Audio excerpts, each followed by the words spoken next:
Saludos, les habla Ricardo Chica, profesor encargado de la materia Periodismo Cultural. En esta ocasión vamos a presentar un artículo de mi autoría. El artículo se llama Apuntes de Educación, Patrimonio y Formación Ciudadana para la práctica del periodismo cultural en Cartagena. Básicamente yo lo que trato de hacer con este artículo es relacionar el patrimonio con el periodismo. Y esta relación supone tener en cuenta una tensión en general, el patrimonio para quién. Entonces nosotros encontramos que para poder responder a esta pregunta, primero hay que considerar otra pregunta conectada con esto, y es ¿quién dice que es patrimonio?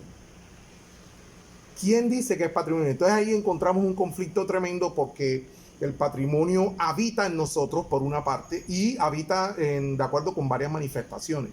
Manifestaciones gastronómicas, manifestaciones festivas, manifestaciones de la piedad popular, manifestaciones del arte popular, manifestaciones musicales, manifestaciones que tienen que ver con la danza, con las artesanías, manifestaciones que tienen que ver también con la conversación social, por ejemplo, con los pregones de los vendedores callejeros, etcétera, etcétera. Son muchísimas manifestaciones.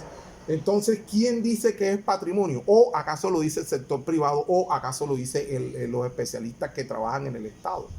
Entonces ahí tenemos un lugar de debate que yo intento darle alguna organización, el patrimonio para quién, y para esto yo me lanzo a hacer un balance bibliográfico sobre el tema, en donde yo relaciono qué es patrimonio con la educación, y estos dos elementos nos pueden apuntar hacia aspectos para desarrollar desde el punto de vista del periodismo cultural.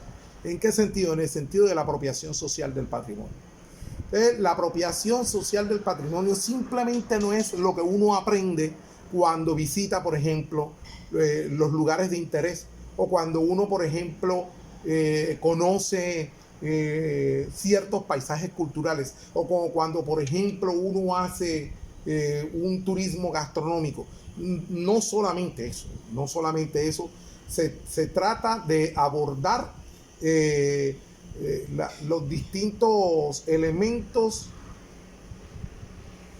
que entran en tensión durante ese aprendizaje. Y muchas veces esos elementos que entran en tensión tienen que ver con la transferencia de lo que se sabe, con la transferencia de la memoria, con la transferencia de distintos aspectos de la identidad. Estamos hablando de las herencias. Estamos hablando fundamentalmente de las herencias, y encontramos ahí un gran problema, un gran obstáculo, como lo es el olvido social. Ese olvido social se va manifestando en la medida en que el mundo se vuelve hipermoderno.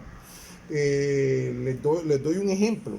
En estos momentos es víctima del olvido social la gastronomía vernácula. Hoy por hoy la gastronomía vernácula del Caribe hay que irla a pagar a un restaurante carísimo, toda vez que es objeto de investigación de una serie de chefs especializados, ¿verdad?, para hacerte, por ejemplo, un pícaro, que es como una especie de dona de yuca azucarada, que por ejemplo yo comía mucho en mi infancia.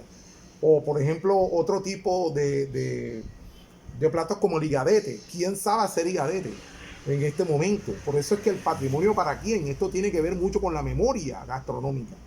A su vez, la memoria gastronómica es súper delicada, porque también depende de procesos muy complejos, como por ejemplo el cambio urbano. Aquí vale la pena hacerse esta pregunta con respecto a la cocina de mi abuela.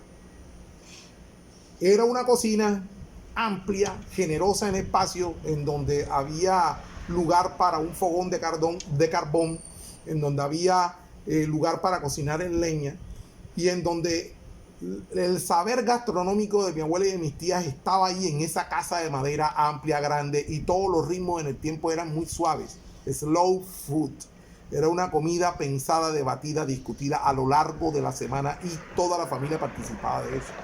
Entonces los ingredientes, por ejemplo, no solamente mi abuela, sino también otros hombres de la casa, iban a buscarlos a las plazas del mercado, que a su vez estaban en el puerto, en el muelle, ¿verdad? Y entonces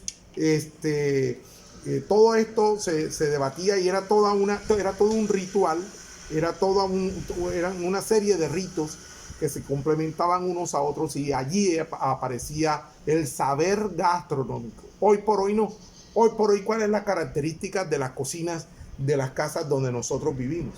Entonces, ojo, porque estoy haciendo aquí una relación entre el saber gastronómico, las fórmulas de la comida y la arquitectura. En este caso, la arquitectura de hace 70 años atrás, ¿verdad? Estoy hablando de la arquitectura republicana popular, estas casas de madera de los barrios. Por ejemplo, yo estaba hablando del barrio de La Quinta, aquí en Cartagena, mientras que hoy por hoy vivimos en apartamentos en donde no hay cocinas sino cocinetas, y toda la fuente, el origen de los ingredientes es lo industrial.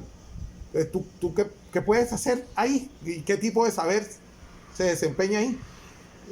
Puro espagueti, pura salchicha, embutidos, puro enlatado. Entonces, todos estos cambios complejos propician la amenaza del olvido social.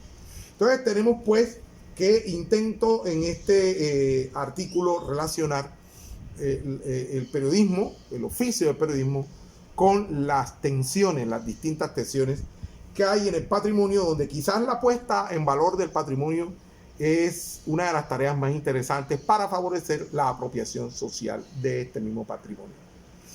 Saludos.